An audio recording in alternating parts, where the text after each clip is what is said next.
অনেকেই প্রশ্ন তুলেছেন, বিশেষভাবে বুদ্ধিজীবীরা এই প্রশ্ন তোলেন যে ধর্ম কি ব্যক্তিগত শুধু বিশ্বাসেরই ব্যাপার, নাকি আরও বেশি কিছু? ধর্ম কি সমষ্টিগত হতে পারে বা জাতিগত বা সম্প্রদায়গত? এই প্রশ্নগুলো স্বাভাবিক, কারণ সাম্প্রদায়িক ধর্ম জগতে অনেক অকল্যাণ করেছে, আবার সম্প্রদায়গত ধর্ম অনেক কল্যাণও করেছে, সেটাও ঠিক। কিন্তু ধর্মকে বেশিরভাগ বুদ্ধিজীবী মনে করেন ব্যক্তিগত বিশ্বাসের বিষয়। এইখানে বিবেকানন্দের কিছু মতামত আমি তুলে ধরব যে ধর্ম বিবেকানন্দের মতে খুব উচ্চতম অবস্থায় ব্যক্তিগত। ধর্মের তো আমরা চারটে দিক এখানে আলোচনা করেছি আগে। একটা হচ্ছে আনুষ্ঠানিক দিক, সবাই মিলে আমরা পুজো করছি, হরিনাম করছি, মালা চন্দন পড়াচ্ছি, পুজোটা সবাইকারই ব্যাপার, এবং পুজোর সাথে সাথে খাওয়া দাওয়া ঘোরাফেরা ইত্যাদি, যেটাকে আমরা উৎসব বলি, সেটা সকলে মিলে করি। আচ্ছা, পৌরাণিক বিষয়, এই পৌরাণিক গল্প, রামের গল্প, কৃষ্ণের গল্প, পুরাণের গল্প, এই সব একসঙ্গেই সবাই শোনে।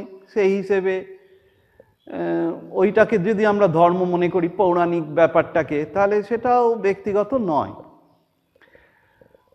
আবার দার্শনিক বিষয় আছে, যেটা খুব উচ্চ স্তরের ব্যাপার, মানে সূক্ষ্মাতি সূক্ষ্ম বিচার বিশ্লেষণ ধর্মের তত্ত্বগুলো নিয়ে বা ঈশ্বরকে নিয়ে বা ঈশ্বরের সঙ্গে আমাদের সম্বন্ধ নিয়ে, সেইগুলো প্রকৃতপক্ষে ওই দার্শনিক সম্প্রদায়ে বিভক্ত হয়ে গেছে। অর্থাৎ ধর্মের মধ্যেই কেউ কেউ বৈদান্তিক, কেউ সাংখ্য দার্শনিক, ভারতবর্ষে বলছি, কেউ কেউ নৈয়ায়িক সম্প্রদায়ের, এইরকম আলাদা আলাদা হতে পারে।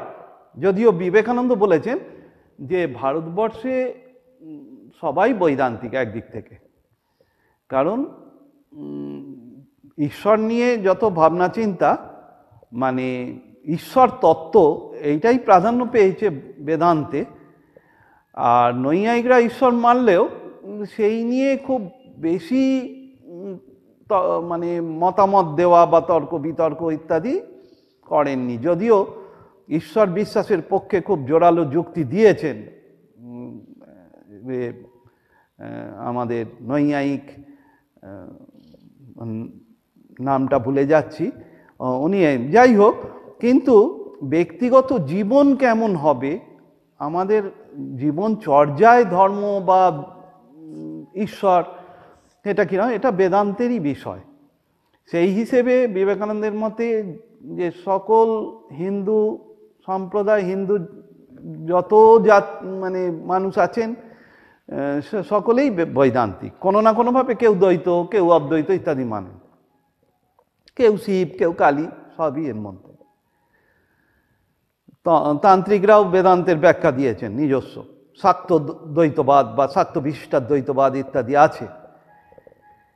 এখন বিবেকানন্দের যে মত, উচ্চতম একেবারে ধর্ম, মানে যেটা উপলব্ধির ধর্ম, যেখানে মানুষ নিজেকে ভগবানের সঙ্গে এক অনুভব করেন, এবং যাদের আমরা মহাপুরুষ বলে পুজো করি, যেমন ভগবান শ্রী চৈতন্য, শ্রীরামকৃষ্ণ, শঙ্করাচার্য, রামানুজাচার্য, নানক, কবির ইত্যাদি, এটা কিন্তু ব্যক্তিগত।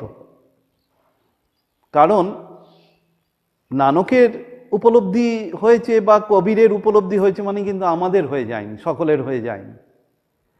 এবং সেটা শুধু হিন্দুদের ক্ষেত্রেই নয়, অন্য ধর্মের ক্ষেত্রেও তাই হবে। যীশুখ্রিস্ট উপলব্ধি করেছেন মানে এই নয় যে সব খ্রিস্টানের উপলব্ধি হয়ে গেছে, তাহলে সেখানে ব্যক্তিগত।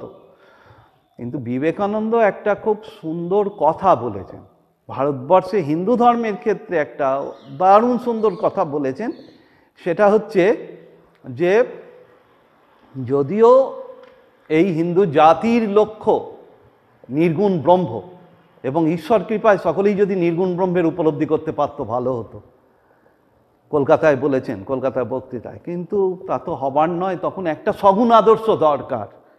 অর্থাৎ যাকে আমরা ধরতে পারি, ছুঁতে পারি, প্রার্থনা করতে পারি, যার কাছে কান্নাকাটি করতে পারি, যার কাছ থেকে অনেক পার্থিব বিষয়ও আদায় করতে পারি। নির্গুণ ব্রহ্ম তো পার্থিব বিষয়ের ব্যাপার নয়, এটা মোক্ষ লাভের জন্য নির্গুণ ব্রহ্মের উপলব্ধি দরকার হয়।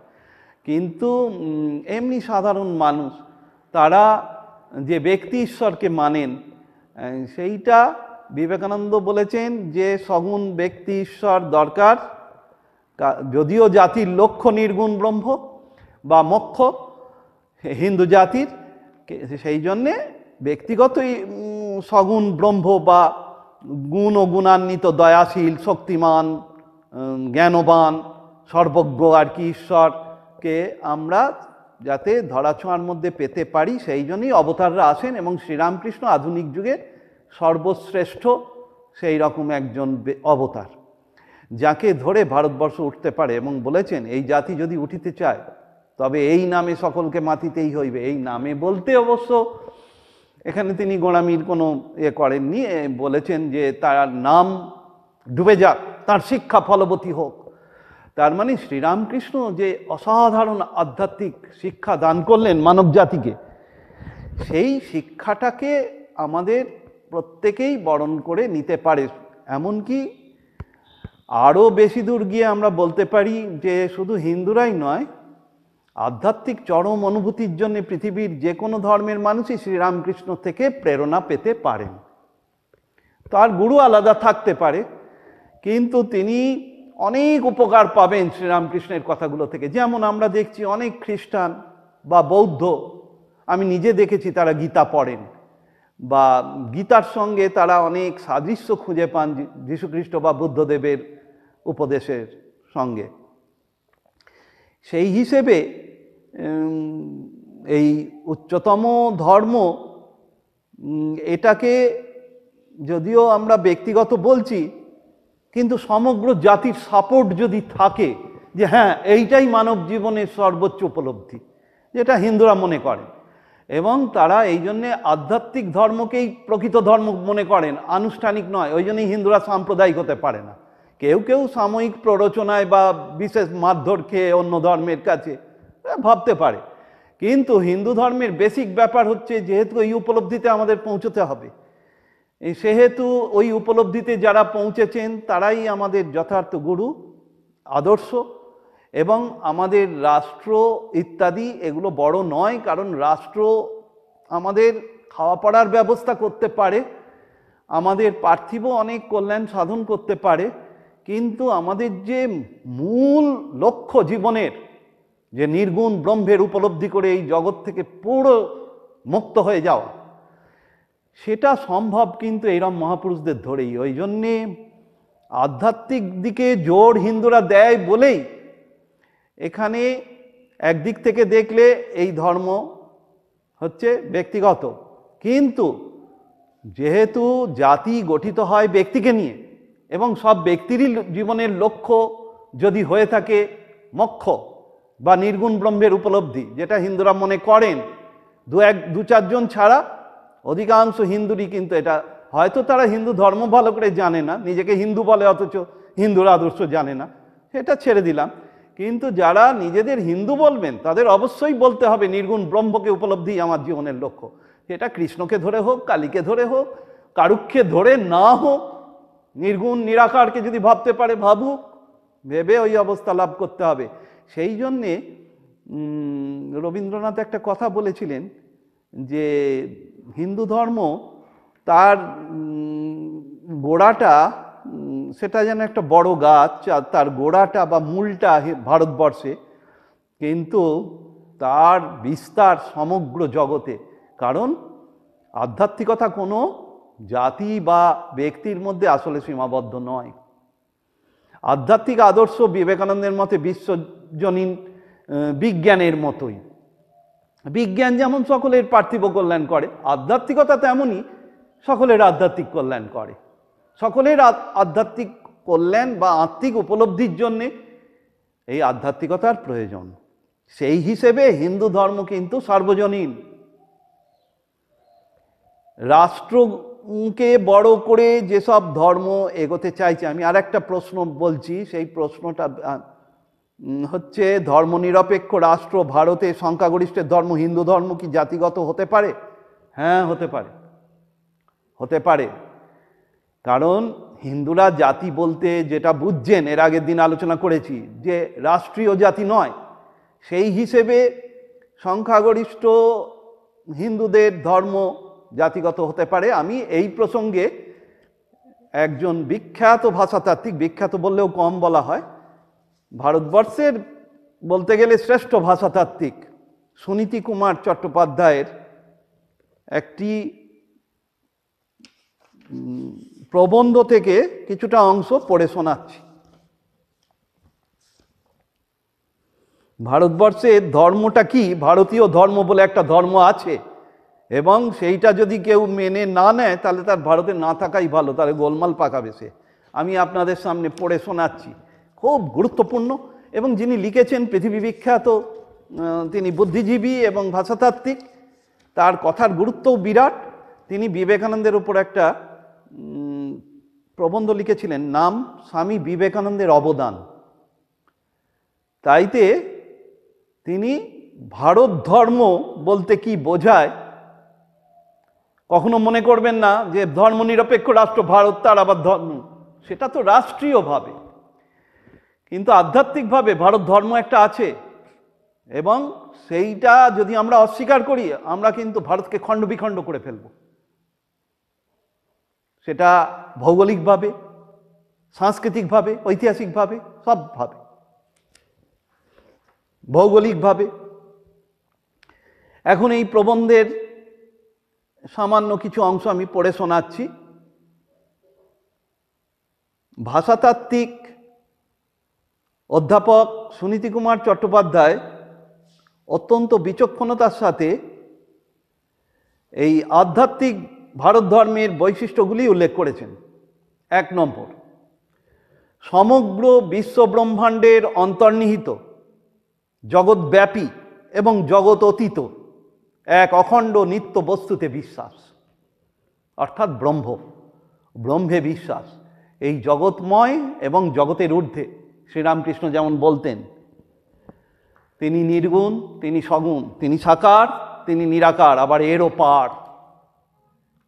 এইটি খুব সুন্দরভাবে বলে দিলেন সংক্ষেপে।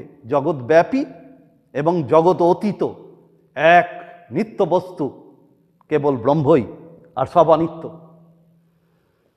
2 নম্বর, জীবাত্মা বা ব্যক্তি চৈতন্য এই নিত্য বস্তু বা ব্রহ্মস্বরূপের অংশীভূত, এবং ইহার উপলব্ধি জীবের একমাত্র লক্ষ্য। অর্থাৎ আমরা ব্রহ্মের সব অংশ। গীতাতেও আছে, শ্রীকৃষ্ণ বলেছেন যে জীব চৈতন্য আমারই অংশ, এবং জগৎকে তারাই ধারণ করে আছে। জগৎকে কোনো দেবতা টেবতা নয়, জীব চৈতন্যই ধারণ করে আছে। জীবের প্রয়োজনেই এই জগৎ রয়েছে। আর একটা গুরুত্বপূর্ণ কথা দেখুন এখানে, এই উপলব্ধি জীবের একমাত্র লক্ষ্য, অর্থাৎ রাষ্ট্র গঠন নয়, কোনো একটা সম্প্রদায় গঠন নয়। জীবের, কারণ তুমি যাই করো একদিন মরবে, এটা তো সোজা কথা, সত্য কথা। তাহলে তুমি যখন মরবে তখন অমর হবার চেষ্টাই তোমার একমাত্র কর্তব্য হওয়া উচিত, আর সেই অবস্থা লাভ করা যায়। তাই এইটা হিন্দুরা বিশ্বাস করে। উপনিষদ, গীতা এবং ভাগবত ইত্যাদি সব যেগুলো প্রামাণিক শাস্ত্র আমাদের, সেগুলোতে কিন্তু এই কথাই আছে। জীবের লক্ষ্য শুধু তাই নয়, প্রত্যেক জীব একদিন ওই অবস্থা লাভ করবে। বিবেকানন্দ বলেছিলেন, একটা এককোষী প্রাণী অ্যামিবাও শেষ পর্যন্ত বুদ্ধের মতো মহাপুরুষ হয়ে থামবে, নির্বাণ লাভ করে থামবে, এবং যতক্ষণ না লাভ করছে বারবার জন্ম মৃত্যু হবে। 3য় পয়েন্ট, ভারতীয় চিন্তাধারা এই নিত্য বস্তু সম্বন্ধে কোনো যুক্তিহীন ও বদ্ধমূল মতবাদে বিশ্বাসী নয়, বরং ব্যক্তির বুদ্ধি ও অধ্যাত্ম শক্তি এবং সাধন অনুসারী বহুবিধ বিভিন্ন মতের স্বাধীনতাকেই স্বীকার করিয়া থাকে। এইখানেই ভারত ধর্মের সঙ্গে খ্রিস্ট ধর্ম, ইসলাম, বৌদ্ধ ইত্যাদি সব ধর্মের সঙ্গে পার্থক্য হয়ে যাচ্ছে। অর্থাৎ কোনো বদ্ধমূল চিন্তা, বিশ্বাস, ধর্ম বিশ্বাস, যেটাকে আমরা বলি যে ডগমা, এরকম কোনো ডগমা নেই হিন্দু ধর্মে। তুমি কৃষ্ণকে মানো, ঠিক আছে, কৃষ্ণকে মানো না, তাতেই বা কি আছে? কৃষ্ণকে না মেনেও মুক্ত হতে পারো। এই ব্যাপারটি, বুদ্ধকে না মেনে বা বুদ্ধের নির্দেশ না মেনে কেউ নির্বাণ লাভ করতে পারে? বৌদ্ধরা বলবেন না। খ্রিস্ট ধর্ম কখনোই এই কথা বলে না যে যীশু খ্রিস্টকে না মেনেও কেউ মুক্ত হতে পারে। ইসলামও সেই কথা বলবে না যে মোহাম্মদের নির্দেশগুলো না মেনেও কেউ মুক্ত হতে পারে। এরম হয়েছে ইসলামে, এরকম সুফি মতবাদ, তারা খুব উদার, আমাদের উপনিষদের মতোই। এবং একজন সুফি সাধকের কাছে রামকৃষ্ণদেব দীক্ষা নিয়ে ইসলাম সাধনা করেছিলেন, তার নাম গোবিন্দ রায়।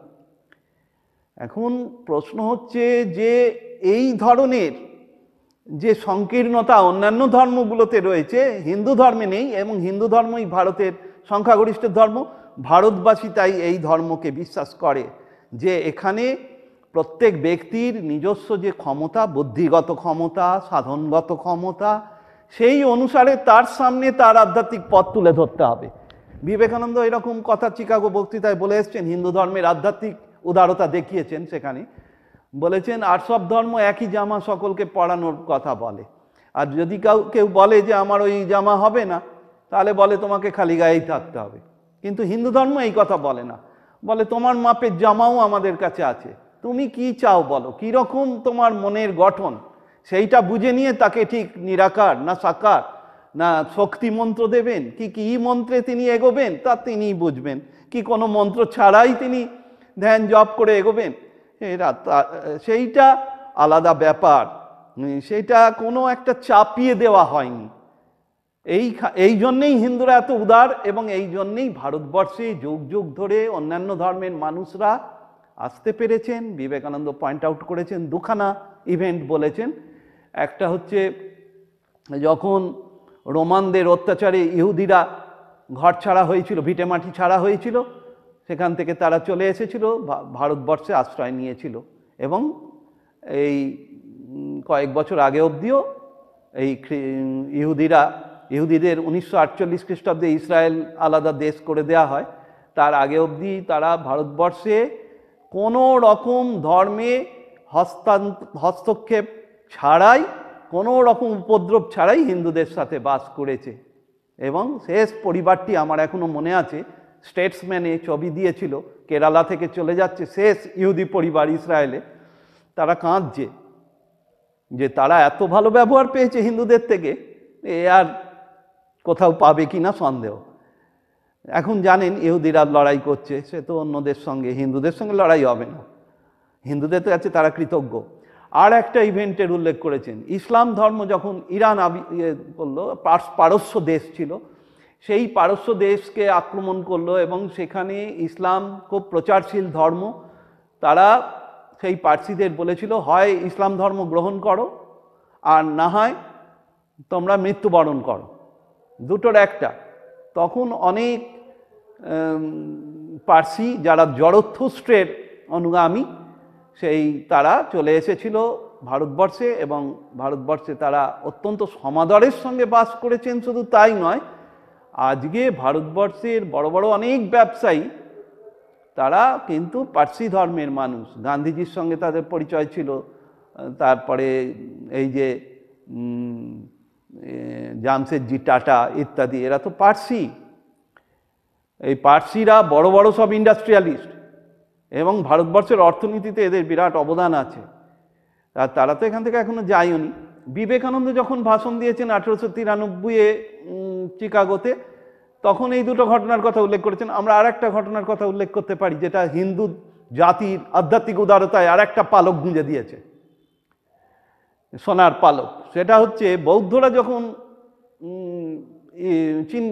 চীনের দ্বারা অত্যাচারিত হলো 1959 সালে, তখন বৌদ্ধরা এদেশেই চলে এসেছিল, এখানেই আশ্রয় পেয়েছিল। তিব্বত থেকে সেই বৌদ্ধরা, আপনারা জানেন যে এখনও দলাই লামা রয়েছেন, তিনিও চলে এসেছেন। তার তখন খুব কম বয়স ছিল, তিনিও আশ্রয় পেয়েছেন ভারতবর্ষে, এবং তিনি জোর গলায় বলেন যে আধ্যাত্মিক উদারতা শিখতে গেলে ভারতবর্ষে আসতে হবে। হিন্দুরাই এটা দেখিয়েছেন, হিন্দুদের এটা ব্লাডে একদম।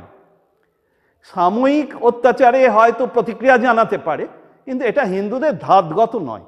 এখনো বাংলাদেশে এত অত্যাচার হচ্ছে, কতটুকু যারা অত্যাচার করছে তাদের বিরুদ্ধে প্রতিক্রিয়া জানাতে পেরেছে? খুবই অল্প।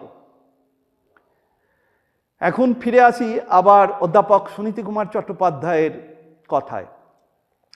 4 নম্বর পয়েন্ট তিনি বলছেন, ইহার ফলে কোনো ঐক্য মতাবলম্বী আদর্শ ধর্মপন্থা সকলের উপর বলপূর্বক আরোপিত হয় নাই, বরং ইহাতে উদারতম সহনশীলতা এবং চিন্তা, দর্শন ও ঈশ্বর উপাসনার অসীম স্বাধীনতা সূচিত হইয়াছে। এইটা সুনীতি কুমার চট্টোপাধ্যায় যে বললেন আমাদের রাষ্ট্রধর্ম কখনোই হিন্দু ধর্ম, তাহলে হয়নি। যদিও অনেকে বলবেন রাষ্ট্র কি ঠিক ঠিক গঠিত হয়েছিল কোনোদিন, তা যাই হোক, হিন্দু রাজারা তো ছিলেন, তারা তো ইচ্ছে করলে সমস্তটা শাসন ব্যবস্থাটাকে হিন্দু মত পথ অনুযায়ী পরিচালনা করতে পারতেন। তা কি করেছেন? ভালো করে দেখুন, সেই সব ইতিহাস সব হয়তো পাওয়া যায় না, কিন্তু এটা সবাই জানে যে সেই সব রাজ্যে এসে হিন্দু, মুসলমান, খ্রিস্টান, বৌদ্ধরা বেশ নিশ্চিন্তে বসবাস করেছেন। তাদের ধর্মান্তরিত করা হয়নি, তাদের ওপর উপদ্রব করা হয়নি। দু একজন এক্সেপশন হতে পারে, অত্যাচারী রাজা, সেটা হিন্দু হবার জন্য নয়, অত্যাচার এক একজনের স্বভাব হয়, সেই হিসেবে তারা অত্যাচার করে থাকতে পারে, সে হিন্দু হোক মুসলমান হোক, ব্যাস। এখন এই যে বললেন চিন্তা, দর্শন আর ঈশ্বর উপাসনার অসীম স্বাধীনতা দেয়া হয়েছে, এইটা কেন দেয়া হয়েছে? কারণ যেহেতু মানব জীবনের লক্ষ্যই ভগবান লাভ বা মোক্ষ লাভ বা নির্গুণ ব্রহ্মের উপলব্ধি, সেই জন্যে যেমন চাল, গম ইত্যাদি দেওয়া রেশনে সরকারের এটা এর মধ্যে পড়ে, তেমনি প্রত্যেককে স্বাধীনভাবে ভগবানের দিকে অগ্রসর হওয়ার সুবিধে দেওয়া, এটা হিন্দু ধর্মের যেন একটা প্রধান ভাব। এইটাই, ওই জন্যেই হিন্দু ধর্ম ভারত ধর্ম। অন্য কোনো ধর্মকে ভারত ধর্ম বলা যাবে না, কারণ তারা এইগুলো মানবে না। তারা বলবে সবাই আমার মতো হোক। দেখছেন বাংলাদেশ প্রথমে 1971-এ স্বাধীন হবার পর ধর্মনিরপেক্ষ ছিল, তারপর ইসলামিক কান্ট্রি হয়ে গেল, এবং এখন আবার সেই দিকে আরও বেশিভাবে এগোচ্ছে। পরে ধর্মনিরপেক্ষ হয়ে আবার ধর্ম রাষ্ট্র করেছে, কিন্তু এই রকম হিন্দুরা করে না। এই বিবেকানন্দের একটা কথা এই বিষয়ে স্মরণ করছি, যে রাজনৈতিক বা সামরিক শ্রেষ্ঠতা লাভ কোনোদিন ভারতবর্ষের উদ্দেশ্য ছিল না, নাই, আর জানিয়ে রাখুন কোনোদিন হইবেও না। তবে কেউ কেউ বলতে পারেন তাহলে কি হিন্দু রাষ্ট্র গঠন করা হবে না? হবে, কিন্তু উদারভাবে হতে হবে। হিন্দু রাষ্ট্র মানে এই নয় যে মুসলমানদের বাস করতে দেবো না বা ওদের ধর্মের অধিকার কেড়ে নেবো, এরমভাবে হিন্দু রাষ্ট্র আমরা চাই না। যেরমভাবে হিন্দু রাষ্ট্র হলে বেদের সেই আধ্যাত্মিক উদারতা রক্ষিত হবে, সেইভাবে হিন্দু রাষ্ট্র যদি গঠিত হয়, তাহলে হবে কি সারা পৃথিবী প্রভাবিত হবে। যে দেখো হিন্দুরা তো এমনি ধর্মনিরপেক্ষ, তাহলে সেই ধর্মনিরপেক্ষতা যেন রাষ্ট্রীয় স্তর থেকেই পরিচালিত হয়। অথচ ধর্মনিরপেক্ষতা মানে যে ধর্মহীনতা, তা বোঝালে চলবে না। এইটা ঘোষণা করতে হবে, যেটা সুনীতিবাবু বললেন, যে প্রত্যেক জীবের লক্ষ্য আসলে সেই নিত্য বস্তুকে উপলব্ধি, যা সর্বব্যাপী, জগৎব্যাপী এবং জগৎ অতীত। 5 নম্বর সুনীতি কুমার চট্টোপাধ্যায়ের পয়েন্ট, জ্ঞান, ভক্তি, কর্ম ও যোগ, ইহাদের যে কোনো একটি বা একাধিক পথের মাধ্যমে নিত্য বস্তুর উপলব্ধি হইতে পারে। অর্থাৎ কে কিভাবে এগোবে তার ব্যাপার। গীতাতে আপনারা জানেন 4 রকম যোগের কথা তো আছেই, এছাড়া এগুলোর পারমুটেশন কম্বিনেশন হয়ে ভক্ত যোগী, কর্মী জ্ঞানী, কর্মী ভক্ত, কত রকম যে হতে পারে। আবার ভক্তি কত রকমের হয়, জ্ঞান কত কিছুর বিষয়ে জ্ঞান হয়, সেই জ্ঞানগুলোকে ঈশ্বর অভিমুখী করা, বিচার করে, এসব অনেক অনেক রকমের, মানে পৃথিবীতে স্বামীজি যে বলেছিলেন ভারতবর্ষে তথা পৃথিবীতে, হ্যাঁ পৃথিবীতে যত মানুষ আছে প্রত্যেকের ধর্মমত যদি আলাদা আলাদা হতো আমি খুশি হতাম। তার মানে ধর্মমত আলাদা হোক প্রত্যেকের, কিন্তু উপলব্ধি সেই এক পরম সত্যের, যা জগৎব্যাপী এবং জগৎ অতীত, সেই ব্রহ্ম কেউ যদি না বলে god in, father in heaven বলেন, গড বলেন ইত্যাদি, আমাদের কোনো আপত্তি নেই। যেটা রামকৃষ্ণদেব বলেছেন, যত মত তত পথ, বললেন মত কিছু ঈশ্বর নয়। মানে মিন্সটাকে এন্ড যেন আমরা ভেবে না নিই যে আমি যেভাবে এগোচ্ছি ওইভাবেই ওকেও এগোতে হবে। এর থেকেই ধর্মীয় অত্যাচার শুরু হয়েছে। আর বিবেকানন্দ বলেছেন ইসলাম আসার আগে অবধি ভারতবর্ষের মানুষ জানতো না ধর্মের জন্য অত্যাচার কাকে বলে। এইগুলো আমাদের মনে রেখে এগোতে হবে। হিন্দু রাষ্ট্রের যারা জিগির তুলছেন তাদেরও উদার হিন্দু ধর্মকে আলিঙ্গন করতে হবে। কে কি খেলো কি খেলো না, হ্যাঁ, কি ওই জাতপাত মানলো, এ ছোট জাত এ বড় জাত, এইসব নিয়ে কিন্তু আদর্শ হিন্দু রাষ্ট্র হবে না। তাই আমাদের স্বামীজিকে ধরে এগোনোর চেষ্টা করতে হবে। যেটা স্বামীজি বললেন যে এই জাতি যদি উঠিতে চায় তবে এই নামে, রামকৃষ্ণের নামে সকলকে মাতিতে হয়, রামকৃষ্ণের শিক্ষায়, সেই উদার শিক্ষায় আমাদের উদ্বুদ্ধ হতে হবে। ওম তৎসৎ। ওম।